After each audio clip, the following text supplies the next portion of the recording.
പാലക്കാട് ജില്ലയിൽ മലമ്പുഴ പുളിമൂട്ടിൽ ബേബി 2 വയസ്സ് പ്രായമുള്ള മകന്റെ ഹൃദയവാൽവ് മാറ്റിവെക്കൽ ശസ്ത്രക്രിയയ്ക്ക് സഹായം അഭ്യർത്ഥിച്ചുകൊണ്ടാണ് സുതാര്യ കേരളത്തിൽ പരാതി നൽകിയത്. തോട്ടം തൊഴിലാളിയായ ബേബിക്ക് മകന്റെ ചികിത്സാ ചെലവ് താങ്ങാൻ കഴിയാത്ത അവസ്ഥയിലാണ്. പരാതി ബഹുമാനപ്പെട്ട മുഖ്യമന്ത്രിയുടെ ശ്രദ്ധയിൽപ്പെടുത്തിയതിനെ തുടർന്ന് കുട്ടിക്ക് താലോലം പദ്ധതിയിൽ ഉൾപ്പെടുത്തി സൗജന്യ ചികിത്സ നൽകാൻ സാമൂഹ്യനീതി വകുപ്പിന് നിർദ്ദേശം നൽകി. റേഷൻ കാർഡ് BPL ആക്കി നൽകുകയും ദുരിതാശ്വാസ നിധിയിൽ നിന്നും 50,000 രൂപ അനുവദിക്കുകയും ചെയ്തു. അപ്പോൾ APL BPL കാർഡ് ആക്കിയിട്ടുണ്ട്, നിങ്ങൾക്ക് നാളെ കിട്ടും. ഈ പട്ടയം തരാൻ നിങ്ങൾക്ക് ഏതെങ്കിലും ഇത് പറ്റുമെങ്കിൽ അത് സാങ്ഷൻ ചെയ്യും, അത് പരിശോധിച്ചുകൊണ്ടിരിക്കുകയാണ്.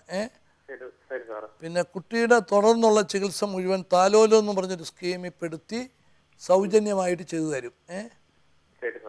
പിന്നെ മുഖ്യമന്ത്രിയുടെ ദുരിതാശ്വാസ നിധിയിൽ നിന്ന് 50,000 രൂപ അത് ഇതിന് പുറമേ തരുന്നതായിരിക്കും.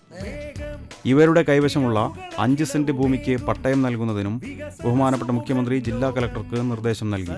തുടർന്ന് കുട്ടിക്ക് ഒരു ശസ്ത്രക്രിയ നടത്തിക്കഴിഞ്ഞു. തുടർ ചികിത്സ നടന്നുകൊണ്ടിരിക്കുന്നു. എൻ്റെ മകൻ ജോബിൻ ജന്മന ഹൃദയവാൽവിന് തകരാറായി തിരുവനന്തപുരം ശ്രീചിത്രയിൽ ചികിത്സയിലായിരുന്നു. അവിടുത്തെ ചികിത്സകൾ ഞങ്ങൾ തീരെ സാമ്പത്തികമായി പിന്നോക്കമുള്ള ആൾക്കാരായിരുന്നു. അപ്പം ഞങ്ങൾ സുതാര്യ കേരളവുമായിട്ട് ബന്ധപ്പെട്ട് മുഖ്യമന്ത്രിയുടെ സുതാര്യ കേരളവുമായി ബന്ധപ്പെട്ട് വീഡിയോ കോൺഫറൻസ് വഴി ഞങ്ങൾക്ക് സുതാര്യ കേരളത്തിൽ നിന്ന് ചികിത്സ തിരുവനന്തപുരം ശ്രീചിത്രയിലെ ചികിത്സ താലോലത്തിൽ കുഞ്ഞിനെ ഏർപ്പെടുത്തുകയും പിന്നെ 1,00,000 രൂപ ചികിത്സ സഹായമായി നൽകുകയും പിന്നെ ഞങ്ങളുടെ കാർഡ് APL ആയിരുന്നു.